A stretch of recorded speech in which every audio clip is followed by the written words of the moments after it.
Subscribe now and press the bell icon. Never miss an update. Hello guys, welcome to our education world online class.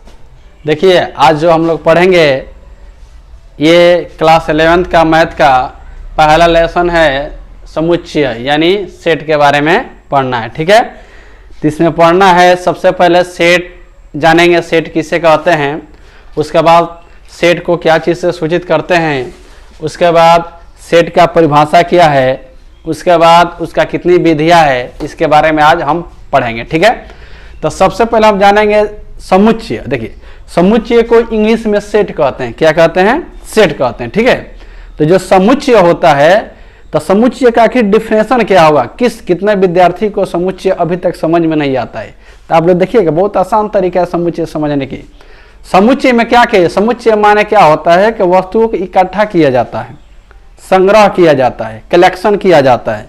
जैसे मान लीजिए 10 bench इधर हो, विद्यार्थी का कलेक्शन हो, दौड़ने वाला लड़की, सब क्या होता है, कुछ वस्तुओं का जब कलेक्शन करेंगे, एक जगह इकट्ठा करेंगे, तो उसमें उसी को समुच्चय कहेंगे। लेकिन सब कलेक्शन समुच्चय नहीं होता है। क्यों? क्योंकि समुच्चय जो है, समुच्चय का परिभाषा कहता है सुपरिभाषित वस्तुओं के संग्रह को समुच्चय कहेंगे। देखिए यानी समुच्चय का जो परिभाषा है, सुपरिभाषित वस्तुओं के संग्रह को समुच्चय कहते हैं। आइए जाने सुपरिभाषित क्या होता है। सुपरिभाषित का अर्थ यह हुआ कि ऐसा परिभाषा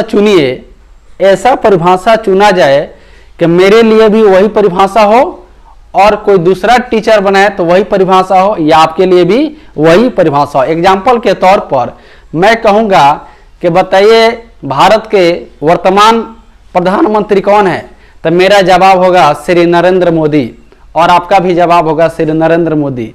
चाहे कोई अमेरिका के भी आदमी से पूछा जाएगा कि बताइए भारत के प्रधानमंत्री कौन है, वो भी नरेंद्र मोदी कहेंगे। यानी दुनिया के सभी लोग जवाब दे रहे हैं, क्या एक ही जवाब आ रहा है, श्री नरेंद्र मोदी ही हमारे भारत के प्रधानमंत्री है। तो ये क्या हो गया, ये सुपरिभाषित डिफिनेशन।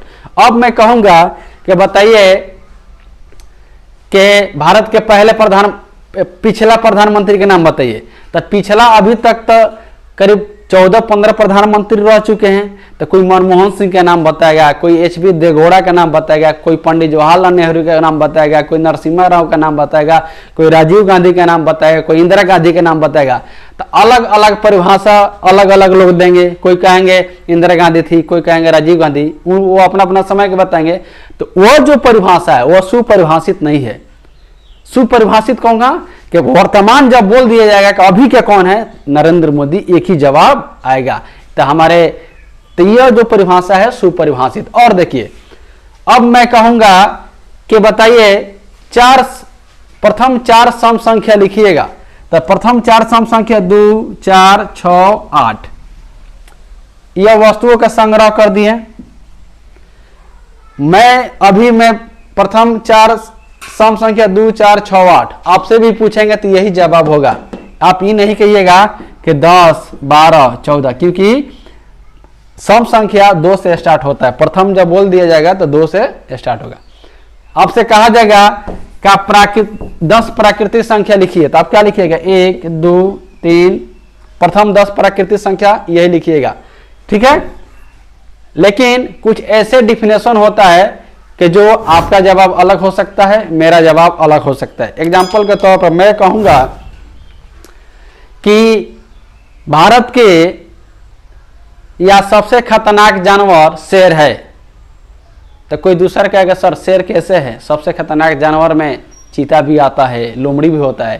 तो क्या होगा, डिफिनेशन बदल जाएगा। डिफिनेशन, क्योंकि यह आकलन नहीं किया जा सकता है कि शेर खतरनाक है कि हाथी खतरनाक है कि बाघ खतरनाक है। तो यह जो डिफिनेशन होगा ये समुच्चय का नहीं होगा।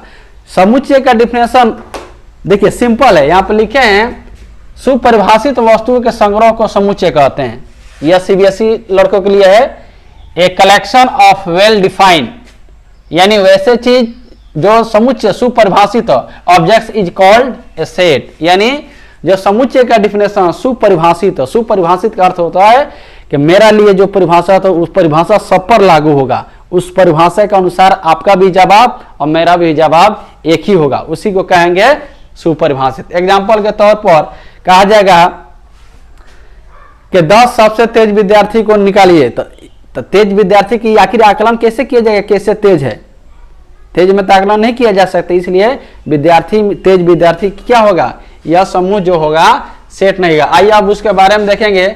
समुच्चय का जो सूचक होता है वह कैपिटल अक्षर से डिनोट करता है। अंग्रेजी का जो कैपिटल अक्षर होता है, जैसे मान लीजिए कि ए बी सी जेड तक है कोई, यानी जो भी समुच्चय होगा वह क्या चीज से डिनोट करेंगे जी, तो बड़ा अक्षर से डिनोट करते हैं, सूचित करते हैं। ठीक है, उसके बाद समुच्चय का निरूपण आखिर उसको किस प्रकार से लिखा जाएगा, तो कोई भी समुच्चय होगा, जैसे मान लीजिए हमने सम संख्या का समुच्चय बनाना है 2 4 6 8, तो इसको क्या करेंगे, मझिला ब्रैकेट दे देंगे, चूंकि समुच्चय है तो उसको ए से डिनोट करेंगे, और जो भी इसका अंक होगा वो कॉमा दे देकर लिखेंगे। ठीक है, कॉमा दे देकर इसके लिखा जाएगा। इसमें जो सदस्य होता है उसको क्या कहेंगे, अव्यय कहते हैं, यानी जो संग्रह वस्तुओं का समुच्चय का होता है वह अव्यय या सदस्य कहा जाता है। यानी 2 4 क्या है, कोई पूछा जाएगा सेट ए में कौन कौन सदस्य है, तो 2 है, 4 है, 6 है और 8 है। ठीक है, अब जानकारी लेंगे कि समुच्चय निरूपण की विधि। आखिर समुच्चय के निरूपण करने की कौन विधि है, तो कितना विधि है जी, 2 विधि है। पहला सारणी या तालिका रूप विधि, दूसरा का प्रतीकात्मक या समुच्चय निर्माण विधि। तो आइए इसको जानते हैं ये क्या चीज है। देखिए सारणी या तालिका में विधि में क्या किया जाता है, जो भी जैसे मान लीजिए कि 3 6 9 12, इसको कहा जाएगा सेट के रूप में लिखिए, तो इसको लिखेंगे ए मझिला ब्रैकेट दे देंगे, लिख देंगे 3 6 9। यानी इस विधि में क्या किया जाता है, जो समुच्चय का अव्यय है वो मझिला ब्रैकेट के अंदर एक एक अंक के बाद कॉमा दे देकर लिखा जाता है। ठीक है, तो उसको क्या कहा जाएगा, सारणी या तालिका रूप विधि उसको कहा जाता है। यानी उसमें क्या क्या सदस्य को कॉमा दे देकर लिखते हैं। अब जानेंगे प्रतीकात्मक या समुच्चय निर्माण विधि। इस विधि में देखिए, इस विधि में क्या होता है कि उसके किसी विशेष गुण को लिख दिया जाता है, विशेष गुण को लिख दिया जाता है। जैसे मान लीजिए 2 4 6 8 है डॉट डॉट, तो हम जानते हैं 2 4 6 8 इस सम संख्या है कि नहीं है। तो मान लीजिए इसको लिखना होगा, इस विधि में लिखना होगा, प्रतीकात्मक या समुच्चय निर्माण 2 नाम है, दोनों एक ही है। इस विधि में लिखना होगा तो देखिए ये 2 4 6 8 है ना जी, तो इसको लिखेंगे x सच डेट x। ठीक है,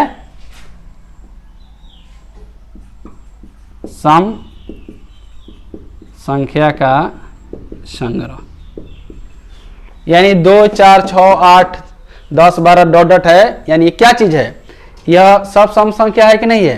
तो लिखेंगे x सच डेट x सम संख्या का संग्रह, ब्रैकेट के अंदर में लिख देंगे। ठीक है, देखिए ये जो 2 बूंदा है इसको पढ़ा जाता है सच डेट, सच डेट, हिंदी में इसका होता है ऐसा कि। ठीक है, और कहीं कहीं 2 बूंदा न लिखकर ऑब्लिक तिरछा लकीर भी दिया जाता है। ठीक है, तो आप लोग उम्मीद है कि समझ में आ गया होगा।